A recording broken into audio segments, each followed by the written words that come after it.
నమస్తే, welcome to unfiltered. Iran, Israel, America మధ్య భీకరమైనటువంటి యుద్ధం జరుగుతోంది వారం రోజులుగా. అయితే ఇరాన్ ఇప్పుడు చాలా ఇబ్బంది పెడుతున్నటువంటి అంతర్గత సమస్య మరొకటి ఉంది. అదేంటంటే తమకు కుర్దిస్తాన్ అనేటువంటి ఒక ప్రత్యేక దేశం కావాలని చెప్పి ఎన్నో దశాబ్దాలుగా పోరాటం చేస్తున్నారు కుర్దులు. ఇప్పుడు ఇరాన్లో ప్రస్తుతం నెలకొన్నటువంటి ఈ యుద్ధ వాతావరణాన్ని వాళ్ళకు అనుకూలంగా మలుచుకోవడానికి ఇరాన్లో కొంత భూభాగాన్ని తీసుకుని ఒక ప్రత్యేక దేశంగా ఏర్పాటు కావాలని చేస్తున్నటువంటి ప్రయత్నానికి అమెరికా, ఇజ్రాయెల్ కూడా మద్దతు ఇస్తున్నట్టు కనబడుతోంది. ఎందుకంటే ఇరాన్లో గ్రౌండ్ ఆపరేషన్స్లో ఇరాన్ని ఓడించాలంటే తప్పనిసరిగా ఈ కుర్దుల సహాయం తీసుకోవాలని చెప్పి డిఫెన్స్ ఎక్స్పర్ట్స్ చెప్తున్నారు.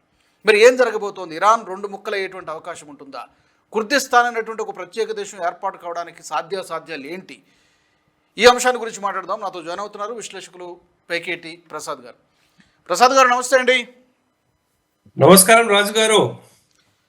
ఈ కుర్దులు ఎప్పటి నుంచో వీళ్ళకు ఉన్నటువంటి డిమాండ్ ఇది 4 దేశాల్లో ఉన్నట్టుగా నేను విన్నాను. ఒకటి Iran, Iraq, Turkey, Syria. Only ఇరాన్లోనే 90 లక్షల మంది కుర్దులు ఉన్నట్టు జనాభా చెప్తున్నారు. కరెక్ట్ ప్రసాద్ గారు, ఇప్పుడు ఇరాన్ను 2 ముక్కలు చేయాలి అని కోరుకుంటున్నారు కుర్దులు. ఇది వాళ్ళకు ఒక మంచి అవకాశం లాగానే కనిపిస్తుంది. ఎందుకంటే అలీ ఖమేనీ ఒక అంత పెద్ద రిలీజియస్ లీడర్ పోవడం అనేది ఇంతకంటే మరొక ఛాన్స్ వాళ్ళకి రాకపోవచ్చు. ఎప్పటి నుంచో ఉన్న డిమాండ్ ఇది. 4 దేశాల్లో కుర్దులు ఉన్నారు. ఒక ప్రత్యేక దేశం కావాలి కుర్దిస్తాన్ అని చెప్పి కోరుకుంటున్నారు. ఏంటి సాధ్యాలు ఏంటి ఇప్పుడున్నటువంటి పరిస్థితుల్లో?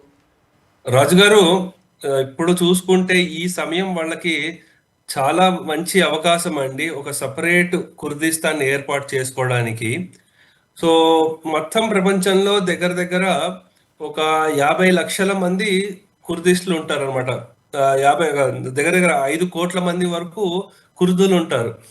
సో వీళ్ళు ఎక్కువ కాన్సన్ట్రేషన్ అయ్యేది ఎక్కువగా అంటే తుర్కీలో, ఇంకా ఇరాన్లో, ఇరాక్లో, సిరియాలో అన్నమాట.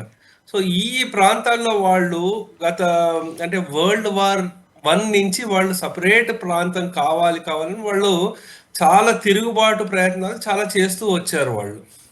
అయితే ఇప్పుడు మనం చూసుకుంటే అండి, ఈ కుర్దులకి ఏంటంటే వాళ్ళు ముస్లిమ్సా అంటే వాళ్ళు కూడా ముస్లిమ్సే, కానీ వాళ్ళు ఉండే ఆచార పద్ధతులు అవన్నీ షియాలకి, సున్నీలకి కొంచెం వేరు ఉంటుంది, అలాగే భిన్నంగా ఉంటుంది. అలాగే కొన్ని వాళ్ళ అక్కడ ఉండే స్త్రీలకి పెద్దపీట ఉంటుంది వాళ్ళకి. అంటే అది మామూలుగా మనం ఆ షియా సున్నీలో చూడం మనం. అలా వాళ్ళకు ఉండే కొన్ని పద్ధతులు చాలా డిఫరెంట్గా ఉంటాయి అన్నమాట. అయితే ఇక్కడ చూసుకుంటే అండి, ఇరాన్లో వచ్చేసరికి వాళ్ళ ఎంటైర్ పాపులేషన్లో అరౌండ్ 10% వరకు ఉంటారు అంటున్నారు. సో ఇంకా వాళ్ళకి ఏంటంటే ఎస్పెషల్లీ కాన్సన్ట్రేషన్ అంతా వచ్చేసరికి నార్త్ వెస్ట్ ప్రాంతంలో ఉంటారు. అంటే అక్కడ కొన్ని ప్రావిన్సెస్ కూడా ఉన్నాయి, కుర్దిస్తాను, కిర్మన్షా, వెస్ట్ అజర్బైజాన్, ఐలాం, ఇటువంటి కొన్ని ప్రాంతాలు ఏవైతే ఉన్నాయో అక్కడ కుర్దిస్ల పాపులేషన్ చాలా ఎక్కువ ఉంటుంది. అలాగే మనకి తుర్కీలో చూసుకుంటే ఇస్తాన్బుల్లో చాలా ఎక్కువ పాపులేషన్ ఉంటుంది వీళ్ళది. ఇంకా వీళ్ళు ఏంటంటే World War I నుంచి ఎప్పుడైతే ఈ అయిన తర్వాత నుంచి బ్రిటన్ ఎప్పుడు స్ట్రాంగ్ అయిందో అప్పటి నుంచి వాళ్ళు సపరేట్ ల్యాండ్ కావాలి, కుర్దిస్తాన్ కావాలని వాళ్ళు ప్రయత్నాలు చేస్తూ వచ్చారు. ఇంకా వాళ్ళు ఏంటంటే ఆర్మ్ స్ట్రగుల్ కూడా తుర్కీలో చేశారు. అంటే పీకేకే అని ఒక ఆర్మ్ స్ట్రగుల్ చేశారు. దాంట్లో ఒక 40,000 మంది చనిపోయారు. అలాగే సిరియాలో కూడా కుర్దులు ఎవరైతే ఉన్నారో వాళ్ళు ప్రయత్నాలు చేస్తూ వచ్చారు. వాళ్ళు సపోర్ట్ తీసుకునే యుఎస్ ISIS మీద అటాక్ చేసింది. ఇరాన్లో వచ్చేసరికి KDPI ఇంకా PJAK వీళ్ళు ఏంటంటే కుర్ద్ రైట్స్ వాటి గురించి ఫైట్ చేస్తూ వచ్చారు. దాంతో పాటు ఏంటంటే అక్కడుండే ఖమైనీ రిజైమ్ ఏదైతే ఉందో వాళ్ళని మాస్ ఎగ్జిక్యూషన్ చేసేసారనమాట వాళ్ళని. సో ఆ విధంగా ఈవెన్ సద్దాం హుస్సేన్ కూడా చాలా మటుకు వాళ్ళని తొక్కడం చేశారు, చాలా మంది చంపేయడం చేశారు. ఇవన్నీ ఏంటంటే వాళ్ళు కొన్ని దశాబ్దాలుగా ప్రాణాలు కోల్పోతూ అయినా వాళ్ళు ఫైట్ చేస్తూనే ఉన్నారు. ఇప్పుడు మనం చూసుకుంటే ఏంటంటే ఇక్కడ ముఖ్యంగా ఈ ఇరాన్, ఇజ్రాయెల్, యుఎస్ ఈ వార్లో ఏమవుతుందంటే ఆన్ ద ఎయిర్ మాత్రం అటాక్లు అవుతున్నాయి, కానీ వీళ్ళకుండే న్యాచురల్ వాల్స్ ఈ కొండ ప్రాంతాలన్నిట్లో ఎవరైతే ఉన్నారో ఆ కొండ ప్రాంతాలు దాటుకుని ఆన్ ద గ్రౌండ్ ఆపరేషన్స్ చేయడం కష్టం. అందు గురించి ఈ వెస్టర్న్ ఇరాక్ ప్రాంతంలో ఇరాన్ ప్రాంతంలోంచి ఈ మొసాద్ లేకపోతే సిఐఏ, యుఎస్ వాళ్ళ సిఐఏ వీళ్ళకి ఆర్మ్స్ సప్లై చేసి వీళ్ళ మీద తిరుగుబాటు చర్యలకి వీళ్ళు ప్రయత్నాలు చేస్తున్నారు. ఓకే. అది అది ఎంతవరకు అవుతుందని తెలియదు. అంటే అలా చేయడం వల్ల అడ్వాంటేజ్ ఏమవుతుందంటే ఇరాన్ వాడు ఏంటంటే వాళ్ళ సేనలో ఎంతమంది ప్రాణాలు కోల్పోయినా సరే వాడు పెద్ద పట్టించుకోవట్లే, కానీ ఇజ్రాయెల్కి యుఎస్ వాళ్ళకి ఏంటంటే అది చాలా పెద్ద నష్టం. అందు గురించి వాళ్ళ జనాల్ని కోల్పోకుండా వీళ్ళని యూజ్ చేసుకుంటూ ఆన్ ద గ్రౌండ్ ఆపరేషన్స్ చేస్తున్నారు. ఇప్పుడు ఇంకా అదొక ప్రయత్నాలు చేస్తున్నారు. సో అది ఇక్కడ ఇంకొక టర్న్గా మనం చెప్పచ్చు. ఇంకా మనకి ఏంటంటే సి మీద కూడా ఇంకా జరగలేదు ఎక్కువ. అది ఇంకా ఎలా జరుగుతుందో చూడాలి మనము. ఇక్కడ వస్తున్న రిపోర్ట్లు ఏమొస్తున్నాయంటే మొత్తం వాళ్ళకి కావాల్సిన logistics, smuggling of weapons, AK-47 ఇవన్నీ ఆల్రెడీ వెళ్ళిపోయాయి అంటున్నారు. అలాగే ఈ కొండ ప్రాంతాల్లోంచి అంటే జాగ్రోస్ మౌంటైన్స్, మరివాన్ అంటారు, ఇక్కడ పైనుంచి ఈ కుర్దులను యూజ్ చేసుకుంటూ అటాక్ చేసే ప్రయత్నాలు వాళ్ళు చేస్తున్నారు. సో ఇది ఎంతవరకు సక్సెస్ఫుల్ అవుతారని తెలియదు. ఎందుకంటే ఇంకో పక్క ఏమవుతుందంటే ఈ ఎయిర్ స్ట్రైక్స్ చెయ్యకూడదు అని యుఎస్ కి బేస్డ్ ఇచ్చిన కంట్రీలు ఏవైతే ఉన్నాయో, యుఏఈ, సౌదీ, ఇవన్నీ దేశాలు ఎవరైతే, బెహ్రెయిన్, ఇవన్నీ ఎవరైతే ఉన్నారో వీళ్ళ నుంచి యుఎస్ మీద ప్రెషర్ కూడా పెరుగుతోంది. అంటే ఇప్పుడు వీళ్ళు ఆపుతారా, లేదంటే వాళ్ళు మా దుబాయ్ లేకపోతే బుర్జ్ ఖలీఫా ఇటువంటి వాటిలన్నిటి మీద కూడా వాళ్ళు అటాక్ చేస్తున్నారు, మా టూరిజం రెవెన్యూ అన్ని దెబ్బ కొడుతుంది, మీరు వెంటనే ఆపేయాలని వాళ్ళు ప్రెషర్ చేస్తున్నారు, లేదంటే మేము ఇన్వెస్ట్మెంట్స్ రిటర్న్ తీసేసుకుంటాము. సో అటువంటి సందర్భంలో ఇక ఎయిర్ స్ట్రైక్స్ ఇవి ఆపి ఆన్ ద గ్రౌండ్ వీళ్ళని యూజ్ చేసుకుని చేస్తారా, అటాక్ చేస్తారా అనేది మనం చూడాలండి. సో ఇది ప్రసాద్ గారు, చెప్పండి. వీళ్ళు అంటే మీరు చెప్పిన దాన్ని బట్టి ఇప్పుడు పాకిస్తాన్లో బిఎల్ఏ ఎలా ఉందో, బలూచిస్తాన్ లిబరేషన్ ఆర్మీ ఎలా ఉందో, వీళ్ళు కూడా అలాగే ఒక సెపరేట్ కంట్రీ కోసం ఫైట్ చేస్తున్నారు. అంటే వీళ్ళకంటూ ప్రత్యేకమైనటువంటి అంటే వెపన్స్ కానీ లేకపోతే ఒక సైన్యం లాగా అంటే ప్రొఫెషనల్ ఆర్మీ లాగా అంత మనం ఎక్స్పెక్ట్ చేయలేము. అలాంటిది ఏమైనా ఒక ఉందా, ఒక ఫోర్స్? డెఫినెట్లీ ఒక ఫోర్స్ ఉందండి. వీళ్ళకి ఏం చేస్తున్నారంటే వీళ్ళకి సిఐఏ కానీ డీప్ స్టేట్ కానీ వీళ్ళందరినీ పెట్టి పోషిస్తున్నారు ముందు నుంచి. ఎందుకంటే ఇక్కడ ఈ గల్ఫ్లో కానీ వీళ్ళు ఎవరైనా సరే వీళ్ళు యుఎస్కి తిరగబడినప్పుడు వీళ్ళని యూజ్ చేసుకుని, ఎందుకంటే మనం చూసుకోవాల్సింది ఏంటంటే అండి, సిరియా కానీ ఇరాన్ కానీ ఈ ప్రాంతాలు ఎప్పుడూ రష్యాతో ఫ్రెండ్లీగా ఉండేవాళ్ళు. సో అందు గురించి రష్యాని ఇన్ఫ్లుయెన్స్ తగ్గించడానికి, లేకపోతే సిరియా ఈ కంట్రీస్ మీద తిరగబడడానికి వీళ్ళకి ఎప్పటి నుంచో దశాబ్దాలు వాళ్ళ ఫండింగ్ చేస్తూ ఆర్మ్స్ ఇస్తూ ఒక టాక్టికల్లీ బ్యాక్ అండ్ ఛానల్ నుంచి సపోర్ట్ చేస్తున్నారు యుఎస్. ఇదేం కొత్త ఏం కాదు, యుఎస్ కాదు, యూకే, ఫ్రాన్స్ కూడా. సో అందు గురించి వాళ్ళు దే ఆర్ ఎనేబుల్డ్, అంటే వాళ్ళకి ఆ ట్రైనింగ్ కానీ ఆర్మ్స్ ట్రైనింగ్ అవన్నీ రెడీగా ఉన్నాయి.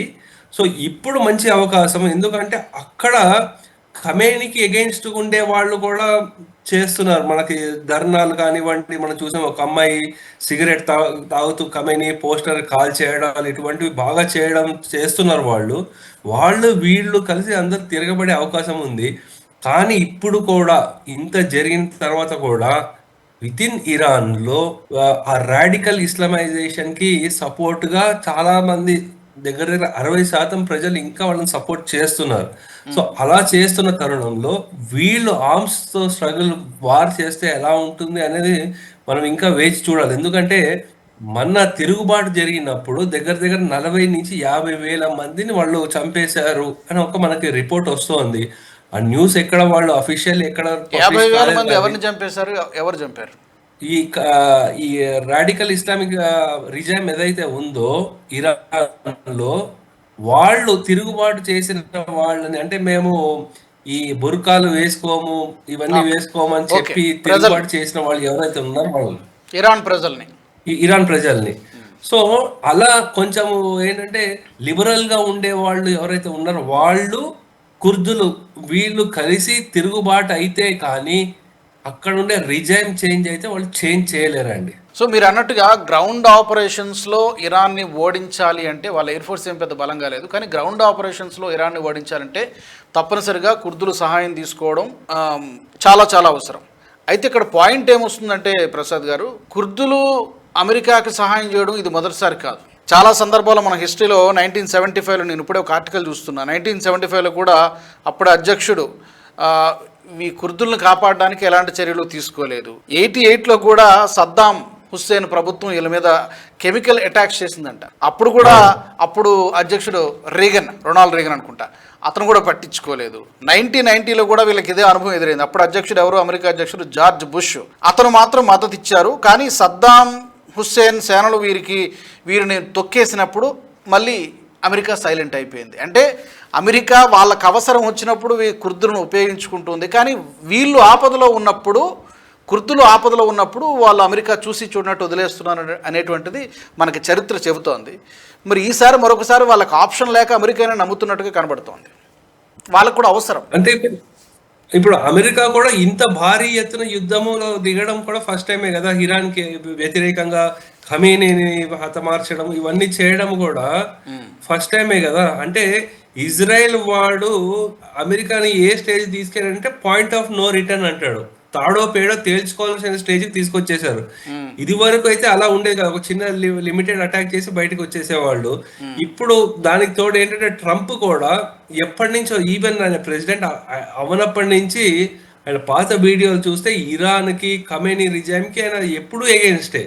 సో అందు గురించి ఉన్న ప్రెసిడెంట్స్తో ఈయన చాలా డిఫరెంట్ కాబట్టి మనము ఏదో ఒకటి డిసైసివ్ స్టెప్ అయితే తీసుకుంటారని మనం ఊహించవచ్చండి. యా, అయితే ఇక్కడ ప్రసాద్ గారు మీరు అన్నట్టుగా గతంలో ఎప్పుడు ఇంత పెద్ద ఎత్తున అమెరికా ఇరాన్పై యుద్ధం చేయలేదు. ఎందుకంటే సుప్రీం లీడర్ని అంతమొందించారు కాబట్టి ఎలాగైనా దృఢ సంకల్పంతో ఉంది. అలీ ఖమేనీని అంతం చేశారు. ఇప్పుడు అతని ప్లేస్లో ముస్తబాలి అతనికి రెండో కొడుకు వస్తున్నాడు కాబట్టి ఈసారి ఏమైనా వీళ్ళ ఆకాంక్ష నెరవేరడానికి అమెరికా కానీ లేకపోతే ఇజ్రాయెల్ కానీ సహాయం చేసేటువంటి అవకాశం కనిపిస్తోంది. తప్పకుండా అండి, ఇది వెంటనే చేస్తున్నారు. అండ్ వీళ్ళు కూడా సాయశక్తుల వాళ్ళకి ఏమేమి ఉన్నాయో అన్నిటిని ఉపయోగిస్తారు. ఇంత పెద్ద శక్తులు వాళ్ళని మోహరించిన తర్వాత వెనకాల తిరగరని నేను అనుకుంటున్నాను. సో కానీ ఇరాన్ నుంచి కూడా చాలా మంచి రివర్స్ లో వాళ్ళు ఇప్పుడు వాళ్ళ ప్రెసిడెంట్ అనుకుంటా కొత్త స్టేట్మెంట్ ఇచ్చారు. ఇప్పటి వరకు మా దగ్గర ఉన్న పాత ఆయుధాలని, మిజైల్ని అన్నింటినీ వాడడం అయిపోయింది, ఇప్పుడు కొత్తవి తీసుకొస్తాము, మీకు ఇంకా దడ పుట్టిస్తామని వార్నింగ్ కూడా ఇస్తున్నారు. సో ఇది ఎలా మారుతుందో అనేది ఇంకా మనకి రోజు రోజుకి సిచ్యువేషన్ మారిపోతుంది, మనం వేచి చూడాలి. కానీ ఆన్ ద గ్రౌండ్ ఒకవేళ స్టార్ట్ అయితే ఇంకా తాడో పేడో డిసైడ్ అయిపోతుందండి. కరెక్ట్, వీళ్ళ దగ్గర అత్యాధునికమైనటువంటి ఆయుధాలు ఉండకపోవచ్చు, కానీ అమెరికా ఏమైనా సప్లై చేస్తే, లేదు అటు నుంచి ఇజ్రాయెల్ ఏమైనా సప్లై చేస్తే డెఫినెట్గా వాటిని వీళ్ళు ఎంతవరకు ఉపయోగించగలుగుతారో కూడా చూడాలి. వాటిని ఉపయోగించి ఇరాన్ పైకి అటాక్ చేయాల్సి వస్తుంది. తర్వాత సార్ ఇప్పుడు ఎలా అయిపోయిందంటే, ఇవాళే బెంజమిన్ నెతన్యాహు ఒక స్టేట్మెంట్ ఇచ్చాడు. నవంబర్లోనే అలీ ఖమేనీని అంతం చేయడానికి మేము నిర్ణయించుకున్నాం, దాన్ని ఎగ్జిక్యూట్ చేయడానికి కొంచెం టైం పట్టింది, తర్వాత అమెరికాకు చెప్పామని చెప్తున్నాడు. సో ఇక్కడ అమెరికా డెసిషన్ మేకర్ కాదు అనేది అర్థమవుతోంది.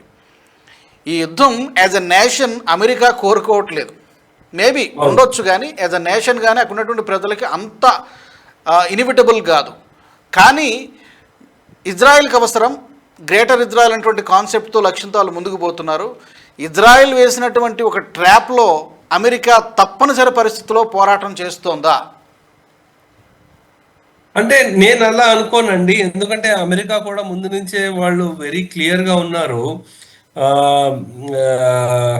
డొనాల్డ్ ట్రంప్ జూన్ 2025లో ఒక సోషల్ మీడియాలో ఒక మెసేజ్ పెట్టాడు. ఖమేనీ లొకేషన్ ఎక్కడ ఉందో మాకు పక్కాగా తెలుసు, కానీ ఈసారి ఖమేనీని ఈ టైంకి ఇప్పుడు నేను వదిలేస్తున్నాను ఖమేనీని, కానీ మళ్ళీ తిరిగి వస్తాము అని చెప్పారు. కానీ చాలా మంది అనుకున్నారు ఏదో డొనాల్డ్ ట్రంప్ పిచ్చోడు, ఏదో మెసేజ్ పెడుతుంటాడు ఎప్పుడు అలాగే అంటే ఎవరు సీరియస్ గా తీసుకోలేదు. ఆ మెసేజ్ ఇప్పుడు కూడా చూస్తే ఎగ్జాక్ట్లీ ఏమైతే చెప్పాడో అతను అదే చేసి చూపించాడు. అందు గురించి ఇక్కడ ఇద్దరు కలిసి ఆడుతున్నారు ఇది. సో ఏదో ఒక్క ఇజ్రాయెల్ వాడు ఒక్కడే అమెరికాను వాడేసుకుంటున్నాడు అని కాదు కదా. సో నేను అనుకోవడము దీన్ని చూపించి ఇరాన్ని దెబ్బ కొట్టి ఒక పక్క యూరోప్ ని సైలెంట్ చేయడానికి, ఇంకో పక్క చైనా వాడికి ఆయిల్ రిసోర్సెస్ అవన్నిటిని కట్ చేయడానికి అమెరికా చూస్తున్నాడు. అలాగే ఇరాన్ వాళ్ళ ఆయిల్ రిఫైనరీస్ ఏవైతే ఈ క్రూడ్ ఆయిల్ వాటి మీద గ్రిప్ తెచ్చుకోవడానికి, కంట్రోల్ చేయడానికి, అలాగే ఇజ్రాయెల్ వాళ్ళు ఏంటంటే ఈ హౌతీలు లేకపోతే హిజ్బుల్లాలు, హమాస్ వీళ్ళందరికీ సప్లైర్ మెయిన్ ఎవరైతే ఉన్నారో ఇరాన్ ని కొట్టేసా వాళ్ళకి ఆ ప్రాబ్లం తగ్గిపోతుంది అన్న ఉద్దేశంతో వాళ్ళు ఫైట్ చేస్తున్నారండి. కరెక్ట్. మీరు బయట ప్రపంచానికి చెప్పేది కేవలం ఇరాన్ దగ్గర అణ్వాయుధాలు ఉండకూడదు అనేది ఒక రీజన్ చెప్తున్నారు, కానీ తెర వెనకాల ఇవన్నీ కూడా కారణం కనబడుతున్నాయి. ఆ ప్రాంతంలో అమెరికా సుస్థిరం కావాలి, అలాగే ఇతర దేశాల యొక్క ప్రభావాన్ని తగ్గించడము, ఇవన్నీ కూడా కారణాలుగా చెప్పుకోవచ్చు మనం. ఇరాన్లో రెజీమ్ చేంజ్ చేయడం ద్వారా అమెరికాకి, ఇజ్రాయెల్ డెఫినెట్లీ చూద్దాం. మరి ఈ వార్ ఎటు దారి తీస్తుంది? ఈ కుర్దుల పోరాటం ఏమైనా ఫలిస్తుందా? ఒక ప్రత్యేక దేశం కోసం వాళ్ళు చేస్తున్నటువంటి పోరాటం ఫలిస్తుందా? ఇరాన్ రెండు ముక్కలు అవుతుందా? రెజీమ్ చేంజ్ మరి ఎవరి చేతుల్లోకి వెళ్తుంది పరిపాలన? ఇవన్నీ కూడా ప్రస్తుతానికి చాలా క్వశ్చన్ మార్క్స్ ఉన్నాయి. బహుశా మరొక 2-3 వారాల పాటు ఈ సందిగ్ధత, ఈ యుద్ధం కొనసాగే అవకాశం అయితే కనిపిస్తుంది. We have to wait and see. Thank you very much Prasad garu. Okay, నమస్తే. నమస్తే. మరి ఈ ఎపిసోడ్కి సంబంధించి మీ వాల్యుబుల్ ఫీడ్బ్యాక్ని కూడా తప్పకుండా తెలియచేయండి. అలాగే మా అన్ఫిల్టర్డ్ కార్యక్రమంలో ఇంకా ఎలాంటి అంశాలను మీరు కోరుకుంటున్నారో అది కూడా మీరు కామెంట్స్ ద్వారా మాకు చెప్పచ్చు. వచ్చే ఎపిసోడ్లో మరొక ఇంట్రెస్టింగ్ టాపిక్తో మళ్ళీ మీ ముందుకు వస్తాను. జై హింద్. ఈ వీడియో మీకు నచ్చినట్టయితే లైక్ చేయండి, 10 మందికి షేర్ చేయండి. అలాగే కామెంట్ల రూపంలో మీ అభిప్రాయాలను మాతో పంచుకోండి. Nationalist hub group of channels ను సబ్స్క్రైబ్ చేసుకుని తెలుగునాట జాతీయవాద జర్నలిజాన్ని ప్రోత్సహించండి. ఈ వీడియో కింద ఉన్న బెల్ ఐకాన్ పై క్లిక్ చేయడం మర్చిపోవద్దు.